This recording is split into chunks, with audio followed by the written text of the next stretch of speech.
What's good, y'all? Slang and Beats in the building. In this video, I'm going to teach you guys how to use the MIDI keyboard. We're going to start off talking about the notes. And the most important note to know is the bass note, C5.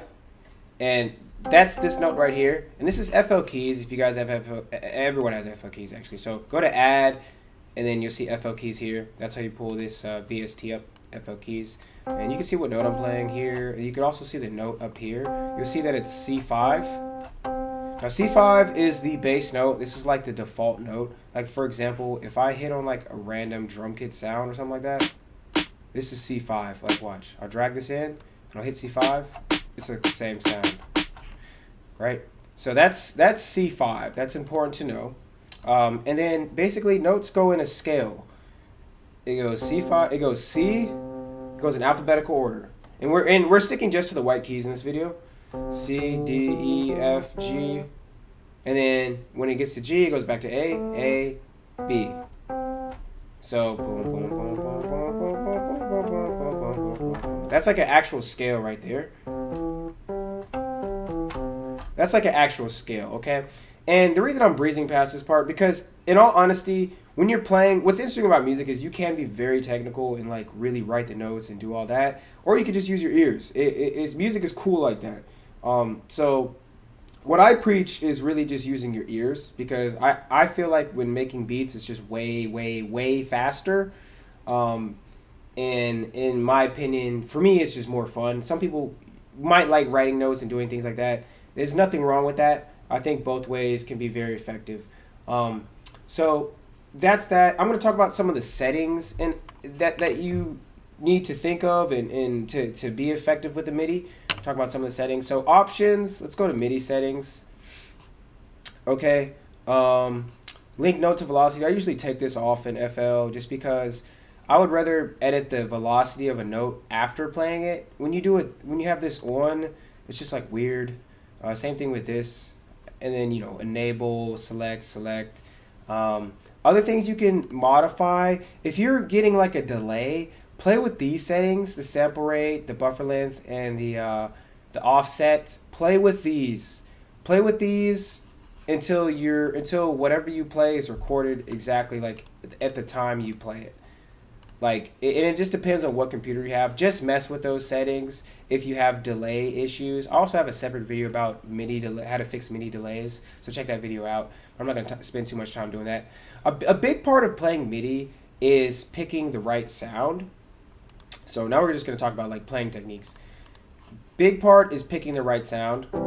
Like for example, even in FL keys, a lot of these sounds are just rough. The default sound.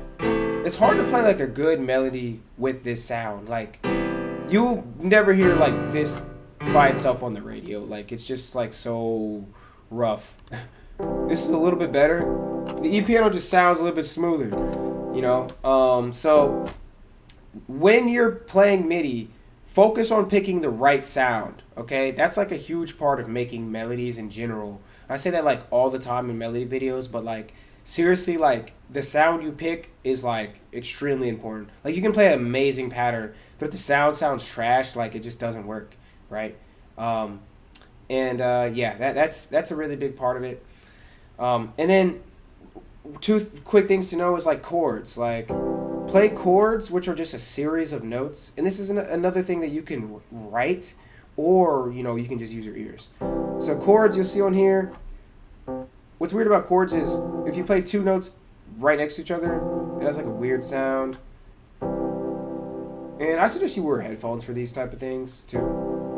But that sounds good, chords. And usually chords will be with your left hand and to the left of C5. So here's C5. You can play chords with your right hand. I mean, but like, see what I'm saying? Like, it can sound good, but typically it would be with your left, and then you would play like a melody with your right. Now you don't have to do these at the same time. It takes a lot of skill and experience to do that. And also another thing is when you have a MIDI keyboard, I think the best way to get good, there's two great techniques. Number one is like play without trying to record anything for like 5 minutes. Just play around on the keyboard, all right, and just see what sounds good. Because one of the problems, and even I run into this now, is I got really good at playing keyboard because I had a separate keyboard that wasn't hooked up to FL, and I really learned how to just like play cool patterns on your own. Just know, like, you can play cool patterns. You don't have to be freaking Beethoven or some super genius. Like, everybody can do this stuff. It just comes naturally. You know what I'm saying? So just like get off, like, don't record and just play around. And when you get a cool pattern, just try to get that cool pattern in FL Studio. But like, you know, spend some time off of FL playing, okay? That's like my last and final tip, well, second to last and final tip. And the other final tip is find a popular song and learn how to play that song. That'll give you a lot of more confidence and just like an understanding of like, okay, this is like the quality needed to make really good melodies, or like, you know, da da da da. And a lot of times these popular songs are like stuff like this, like just like random notes, like. So that's my FL tips, and I'm gonna record a melody live, just to show you like the exact technique I would use too, and then that'll wrap up this video. I record on half beat, and again, sticking to what I just said, I'm gonna just vibe till I can get like a good sounding melody.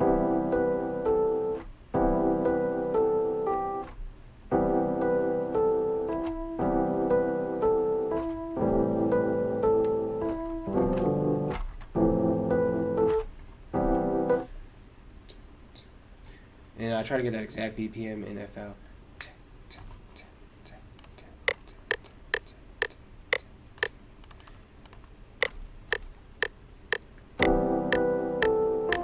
Oops.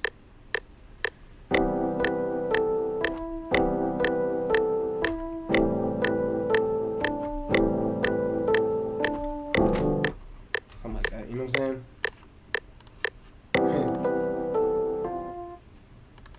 Nope.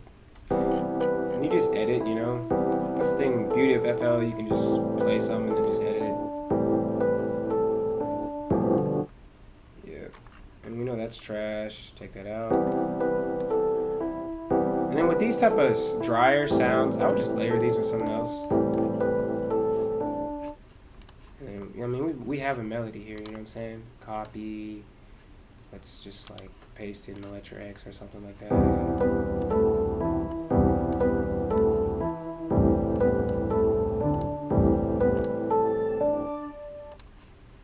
Gosh, man.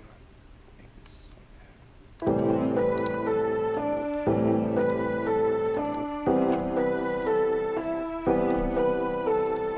So I'm saying, like, that already sounds pretty cool.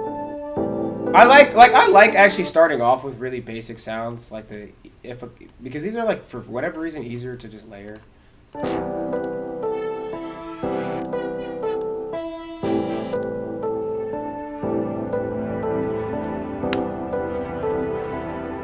So if I was making a space type beat, this would be perfect. Then we could try some right hand thing, like.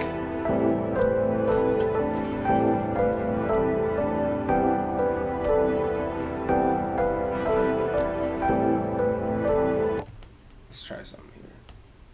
Let's go to different play. See what we can do here. I haven't even really got anything actually. Let me think of a cool pattern.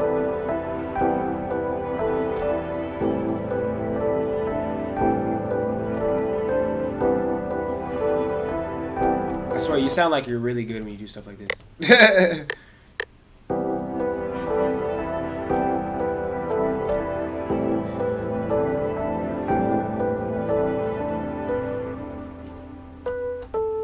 Okay. You know what I'm saying?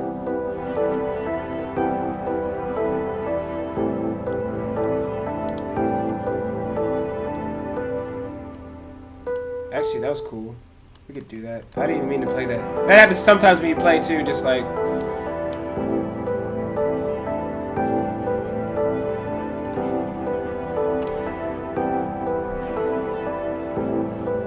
Cool, right? So playing MIDI is cool. I'm a big MIDI fan. I don't like to sample melodies. I think when you play your own, you really get like your own style, your own flavor. So I'm a big MIDI guy. And yeah, guys, thank you for watching. Shout out to Retro Lodge for the video suggestion. You guys take care. Let me know if you guys have any more questions, or if there's specific things in this you want me to talk more about. Just let me know. I'll like record a vid, dog. Y'all take care, man. Peace out. Slime and Beast. Peace.